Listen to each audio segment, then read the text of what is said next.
Hello, everybody. My name is Matt Benevery, and I'm really grateful to be here today. Thank you guys so much for having me and for giving me a few minutes to talk to you. I'd like to talk to you about some changes that have happened in my life and some things that I might be able to recommend to help you bring about some of those changes in your life. Let me just start by I like to start by telling a story. Of course, you guys have been you've been around. You've probably heard the same things I've heard growing up in school about how certain countries in the world, take the Scandinavian countries, Norway, Sweden, Denmark, they're very wealthy, got a very high median income. And then you take other countries like Ireland, and Ireland's very poor. They live on potatoes. Now there's another couple things that are contrast those countries. Ireland, the poor country, potato eaters, they have a really low suicide rate, a lot of smiles, a lot of happy people. You take the Scandinavian countries, Sweden, Norway, Denmark, very wealthy, very successful, good jobs, and a really high suicide rate. Go figure. I mean, it's counterintuitive. Am I wrong? It's counterintuitive. Yes, I think so too. Yeah. So it got me thinking, and I wouldn't have thought about this before. I kind of always wondered about it, but today I think I maybe have some insight into why that is. My life, I grew up, I had a good family, loving parents, grandparents, older sisters that were great. I was kind of a late in life baby. My parents were in their 40s, so I was really special to everybody. My sisters were halfway like mothers to me.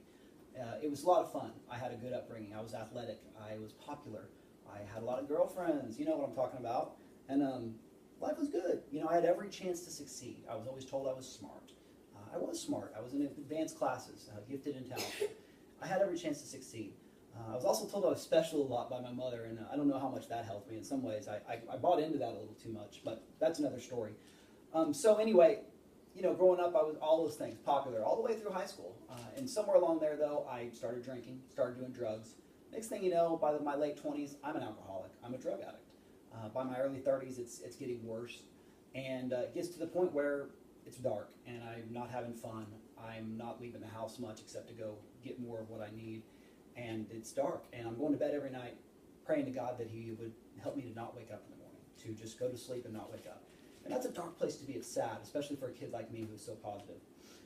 So I made a decision. I got sober, and life changed. I learned some things. I learned that I was a selfish person, that I was very self-centered, and all my actions up to that point had always been about me. What could I get? What could you do for me? And that's how I lived my life. I didn't ever realize it. I thought I was pretty giving. I was a kind person. I was. Most people that knew me back then would say, "You were a nice guy." Yeah, but I would steal from you. I was all about what I could take from you. And if you didn't have what I wanted, I probably didn't have time for you. So I got sober, and that changed. I was taught that that was some of the nature of my problems, was my selfishness. And I've come to believe that. So today, I live my life a little bit differently, and you can too.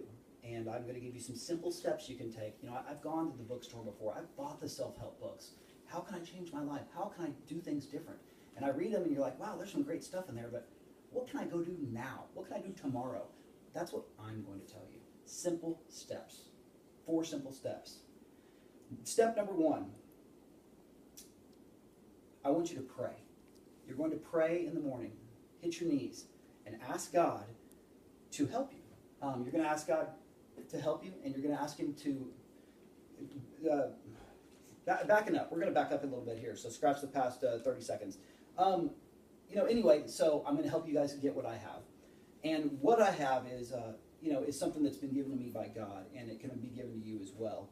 What you put out in the world is what you're going to get back, and as I said, I was always very selfish, self-centered. So what I did was I started focusing on other people. And what makes me happy, what I've learned, what I can guarantee will make you happy, is doing for others. It's a life built around service. It's just putting your own needs first and doing for other people, making that your focus. Try not to be understood, but to understand. Try not to be loved, but to love others. Try not to have joy, but to bring joy. And I can give you the steps, as I said. There are steps to get to this, and I've laid those out in a very simple way. Maybe too simple for some of you, honestly. It's one of those things, I'll tell you, that kind of makes me think about it. This may not be for everyone. If you manage your life really well, if you're super happy, if you're on cloud 9 already, I salute you. And that's great. I'm proud of you, and you're doing a great job. But if you're not, And even if you're successful, to admit you're not super happy as you could be, that the last year was not the best year of your life. How many out here can say that's true? How many? Okay. Well, if that's not the truth, then why not try something different? Because it can be the best year of your life. The past year of my life, the best I've ever had. Best I've ever had. My financial situation, not great. Not great. But that's not what brings me happiness. That's what I've learned. And that's one part of it. First, I was taught, and you need to figure out for yourself too, the difference between things you want and things you need. What do you need? Air, water, food, shelter. Those things I have. God provides me with those things. God provides me with everything that I need, to be honest with you. I just never realized it. Never realized it. I didn't have much time for God. I didn't think God had much time for me. But he does for me what I can't do for myself. I've learned that as well. And, a boat, a fancy car, a real smoking hot trophy wife. Yeah, sure, we all want that. But do we need it? No, you don't need it. You've got everything you need. Chances are everybody in this room has everything they need. Who all has air? Okay, that's a dumb question. We know we all do. Who all has shelter at home? Anyone not out of the house? Okay, everybody has shelter. I'm going to assume we all have food. We are all fairly healthy. So we've got everything we need. So what's keeping you from being happy? Well, happiness is a state of mind. It's an attitude. And as I said, it comes from doing for other people. If you're already optimistic, if you're hopeful, if you go out every day dressed in a smile, then like I said, I'm probably not talking to you. But, who the people I am talking to, you're successful, you're happy, you're content. Let's say you're content. If you're content, but now that you're hearing me talk, or maybe you knew beforehand that you could be happier, you're who I'm talking to. Or if you're downright miserable, or if you're suicidal, I'm talking to you. And I'm not here to sell you. I think my message in being on cloud nine, that kind of sells itself, doesn't it? I think it does. And it's not, if you're content and you're happy to be content, that's enough too. This isn't to be content class. Dave Ramsey's probably having a class around here at a church somewhere. If you want to be content, go figure out how to get out of debt. That'll make you content. That'll relieve some stress. But will it make you be on cloud nine? When your head hits the pillow, will you be like, dang, today was good. Today was good. If not, then let me tell you my steps. Anyway, there are 4 steps to being happy that I've learned and that I can guarantee for you will work. No prerequisites, no preparedness, no money, no good looks, no nothing. All you need is an attitude and to make a decision and then to follow up on said decision. I'll come back to that. 4 steps. First step is to pray in the morning. I don't care what you believe in. I'm not here to tell you about God. My beliefs are my own. I'm not here to talk about that. Pray to whatever you believe in, or if you don't, just pray anyways. Trust me. Believe that I believe. Believe that it's changed my life. So pray. If you want to get on your knees and pray, even better. And ask God to do for you what you can't do for yourself.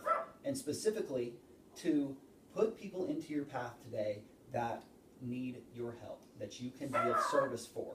So, God, please help me come into contact today with people that I can help, that need my help, that I can be of service to. And then give me the courage to make a change and to follow what your will is for me and to reach my hand out and give that help. So, God, please help me. Please help people come into my life today that I can be of service to. And when that happens, please allow me to be courageous enough to give them the help. Now, when this happens, too, it may not be exactly what you had in mind. I love to say man plans, God laughs. And it's so true. A lot of times when I pray to help other people, someone will come up to me, and it may be someone I know a little bit or something, and I don't necessarily like. And, hey, Matt, can I get a ride? And I'm thinking, is this what you mean? Is this who you want me to help? And when I think that, yeah, chances are that is. Maybe one of many. But, or maybe just be the one for the day. But either way, if I think that, chances are that is who God wants me to help. It may be someone that needs a ride across town. Someone may come up, hey, can you give me a ride? Sure. Where are you headed? Are you headed up my way? No, I'm actually headed 40 miles south. Oh. Well, God, is this? Yep. Okay. Sure, I'll give you the ride. You'll be surprised how well those things make you feel. So, pray in the morning. Ask God to put people in your life to give you that you can help. Next step is to walk out your front door. I call it walk out. Walk out your front door. You're not going to come into contact with these people sitting on your sofa. You're not going to come in contact with them in bed. You've got to go outside. You've got to leave your house. Maybe you can do it over the phone. I don't know. If you get good enough at it, which it is a skill, it is something you can acquire and make a habit, then maybe you can do it over the phone. But either way, walk outside. And then when you walk outside, what do you need to do? Anyone got a guess? Anyone got a guess? You need to interact. That's step 3, to interact. Interact with other people. Talk. Walk by people. Smile. Say how you doing. Hope you have a great day. Just interact. Make yourself approachable. You know, I think that I'm approachable, and that's one reason why God puts these people into my life and why they are willing to ask me. It's amazing how often a stranger will ask me for a ride or for a help, or, you know, I guess I just have, you know, sucker on my forehead, you know, but I don't think I'm a sucker, because what I do for them then helps me. It helps me be the happiest person in this room. So what's step 4 then, you ask? Step 4, after you've walked outside, you've prayed, you've walked outside, you've interacted with people, and this person comes into your life and they need your help. So what is that step? It is to seize the opportunity. Seize. Step 4 is to seize. As I said, it may not be what you had in mind. It may not be what your idea of who you wanted to help or the help you wanted to give. But, you know, it's someone that needs your help. And so you need to seize that opportunity. You know, I've had people ask me, where can I find someone to help? You know, who's going to need my help? Really? Come on here. Who all knows someone in this room that needs help? Can we all raise our hand to that? Yes? I mean, I'll tell you what, I'm in the helping people business, and business is good. We're hiring. We can't get enough help because there are so many people that need our help. And it's different degrees, you know, and I'm not talking financially. You know, a lot of people are thinking financially, oh, so-and-so's always asking me for money. I know. I don't like that either. And a lot of times when you give money, you may enable someone. So this is not about financial help. Now, if someone's at the gas station and they're paying with quarters, you might give them $5. Put the money, but make sure you give the $5 to the cashier and that it goes to gas. That would be my suggestion. But yeah, by all means, I've done that before and it made me feel good. You know, this is a mindset. You know, like I said, it's about making a decision. You know, to seize that opportunity, you decide to seize that opportunity. However, you know, I bet everyone in here would say, you know, life is a series. It hinges on decisions, right? Life hinges on decisions, doesn't it? Does everybody agree? Pretty much, it's a series of decisions. Sure, I know. Seizes on decisions. However, no, it hinges on actions taken as a result of those decisions. You know, 3 frogs are sitting on a log. 2 of these frogs make a decision to jump off. How many frogs are left on the log? There's still 3. A decision was made. Nothing was done. So that's a big part of this, is taking action. You know, God will do for you. He will bring these people into your life, but you have to take the action. You know, God will do for me a lot of things. He won't mow my lawn, you know, if it needs mowing. If I need a new job, He won't update my resume, you know, but if I take some actions, He might help me, you know. So, you know, my sister said to me, this is too simple. It's too simple, you know, it's kind of corny, it's too simple. I admit both those things. It is a little bit corny maybe, you know, that your life is just focused on helping other people. Oh gosh, every day is Disneyland, you know, and it's true. And if that's your attitude about it, maybe it's not for you. You know, maybe you're one of those people that's doing such a great job taking care of yourself, you don't need this. And again, I applaud you. I wasn't. I was doing a horrible job. My life was a mess. It was a total mess. And I was told, let God run your life. I was like, what? You know, I'm a pirate. I'm in charge. Arg. No. Fact was, I did a pretty bad job. If you look at my track record, what's my resume of running my life? Not very good. So I decided to let God run my life. And so that's kind of where the prayer started happening. And this didn't happen overnight for me. You know, I was told to help others, those sort of things. And over time, I became more and more willing to. It became more and more of a habit. You know, I stayed sober, and so I started realizing, yeah, God's doing some things for me. So, you know, and then what happened, to give you the best example I can of when I realized this can work and how much it can work, is I lost my job. Unemployed. Friday. Bummer, right? You know, yeah, it was. I wasn't all that sad. I mean, it wasn't the best situation anyway. So anyway, come Monday, you know, I had a list of things I needed to do. I need to update my resume. I need to get on Monster, update that. I need to go do this. I need to file for unemployment. I need to do this, do that. And but turns out, you know, on Sunday I found out I had a friend who tried to hang himself, and but he lived. So I spent some time on Monday talking to him. I went over to his house. I met him at the hospital. Sat there with him for like 3 hours and talked. I then worked with his wife to get him into a rehabilitation facility, a rehab center for drug and alcohol use. He had decided to try and quit drinking on his own. He found out he had cirrhosis of the liver. Not fun. And he found out that, you know, he couldn't drink anymore, so he decided to quit. I talked to him before, and I said, why don't you get a program or go to AA, something. He didn't want to. So fine, I'm not going to push it. But he found out the hard way that it's really hard to stay, quit, and to be happy by doing it on your own. So, that happened. Another friend of mine, like I said, I'm in Alcoholics Anonymous. I've been an alcoholic and a drug addict. I've been sober for almost 2 years. And so I've got a lot of friends that have similar problems. Well, I had a buddy who was 6 years sober. That's more than twice as long as me. And he relapsed. And I was trying to help him. I have another friend, an old buddy from high school. He moved to San Antonio, Texas. And he was trying to get his act together. And so I'm counseling him. And then he tells me finally, Matt, you know what? I will go to a meeting. So I make calls all around the town to try and find somebody in Oklahoma City that knows someone in San Antonio that can maybe pick my friend up and give him a ride. And you know what? I did. I got him a ride. He went to his first AA meeting. I give a 98-year-old man who's been sober 52 years, I give him rides to meetings. So I take him a couple times a week. I had another, you get the point. I was busy helping people. And every night I'd go to bed, felt great, my head hit the pillow, slept like a baby. I'm unemployed. I haven't updated my resume. I haven't done anything I set out to do. And yet I've had like one of the best weeks I've had in the past year. I'm just happy beyond belief. And that's when I realized, dang, this works. And I can help other people. I can spread this message. And I told a few people, and friends of mine kept telling me, you need to get this out there. You need to get this out to people. People need to know how simple this is. And it works. I promise you, it works. If you're willing to do my 4 steps, I guarantee you results. What else in life can tell you? What else in life can tell you is guaranteed? If you will pray and ask God to put people in your life, if you will walk out your front door, if you will interact with others, and then you will seize the opportunity, you will become happy.